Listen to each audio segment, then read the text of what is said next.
El apartado C nos dice, en ese instante el cilindro penetra en una zona embarrada. Sin suponer fricción con el barro, calcula la distancia que recorre el bloque hasta parar. Vamos allá con el apartado C porque vais a ver que tiene más misterio del que parece. Y digo que tiene más misterio del que parece no porque sea complicado, porque a nivel de cálculos es más sencillo que los dos anteriores, sino porque es más difícil de interpretar el enunciado. Esto es porque es algo ambiguo e interpretable.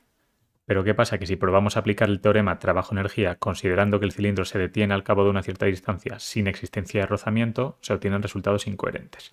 Esto es porque, de nuevo, el enunciado habla de una incoherencia física, que dice que el cilindro se mete en una zona embarrada, lo cual obviamente dificulta su paso, pero que no existe rozamiento, lo cual no tiene sentido, porque lo que detendría realmente al cilindro es el rozamiento.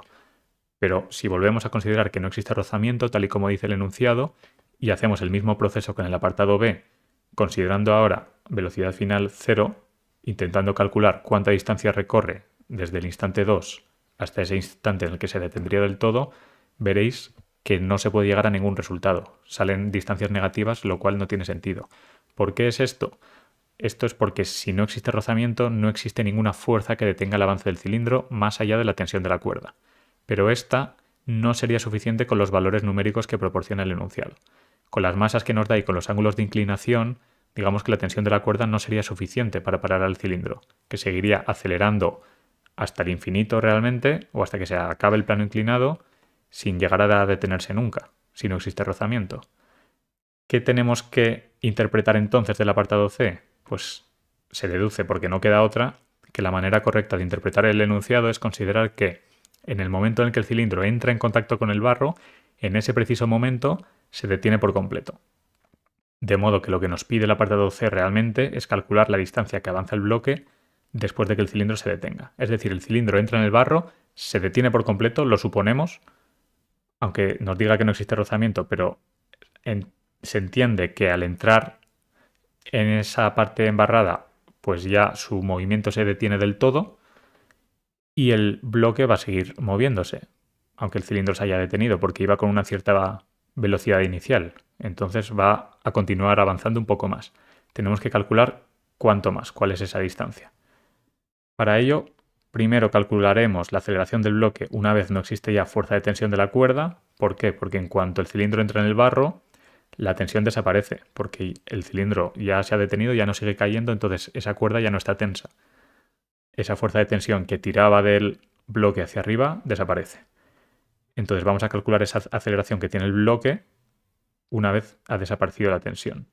Esto lo haremos mediante el diagrama de fuerzas. Una vez hayamos calculado esa aceleración, pues ya calcularemos la distancia que recorre el bloque con esa aceleración.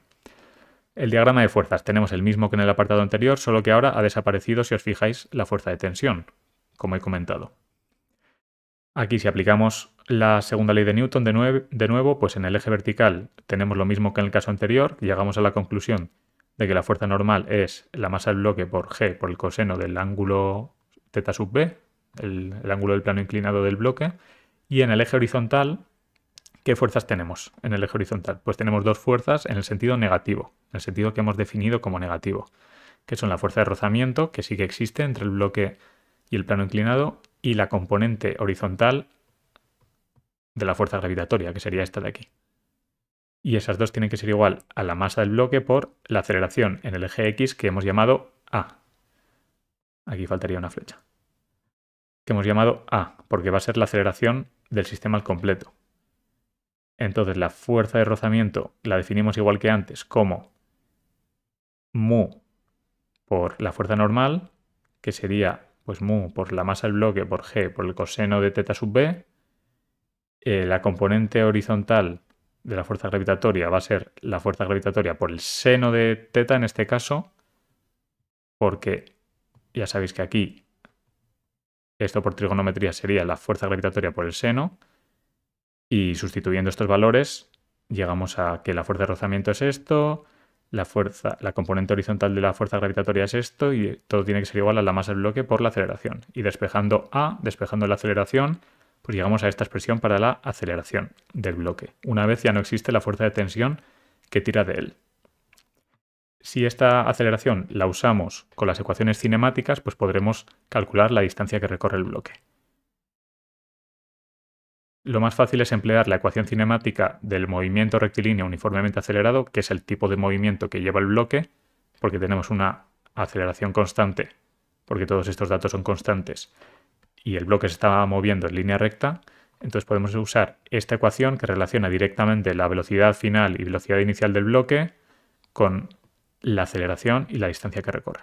La velocidad final en este caso va a ser 0, porque queremos saber la distancia hasta que se detiene por completo. La velocidad inicial va a ser v2, que era la velocidad calculada en el apartado B, ese dato de 2,35 metros por segundo. Y la aceleración va a ser lo que acabamos de calcular, esta expresión de aquí arriba. Sustituyendo estas expresiones aquí, pues llegamos a esto, y despejando aquí d', que es como he llamado a la distancia que recorre el bloque una vez el cilindro ha entrado en el barro, pues tenemos esta expresión en función de datos conocidos. V2 lo conocemos porque lo hemos calculado en el apartado B, G es un dato del enunciado, mu también, y los ángulos también. Si sustituís esos valores numéricos, llegamos a una distancia recorrida de 0,19 metros. Una vez el cilindro ha entrado en el barro y el bloque pues, ha dejado de sufrir esa tensión que tiraba de él en el sentido positivo del eje horizontal, entonces solo tiene dos fuerzas en el sentido negativo del eje horizontal, el rozamiento y la gravedad, de modo que se va a acabar deteniendo porque tiene una aceleración negativa que le decelera poco a poco.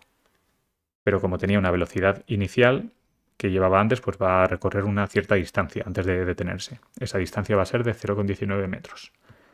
Ya habríamos terminado el apartado C y por tanto el problema, como he dicho al principio del enunciado, pues es un ejercicio bastante completo, difícil de interpretar en algunas cuestiones, pero interesante para aplicar varios conceptos relacionados, pues eso, con la energía, la dinámica, la cinemática, el sólido rígido, varias cosas como veis. Nosotros nos despedimos aquí entonces. Si os ha gustado esta resolución, agradecemos mucho que le deis a me gusta y os suscribáis al canal para ver más vídeos. Un saludo y ánimo con el estudio.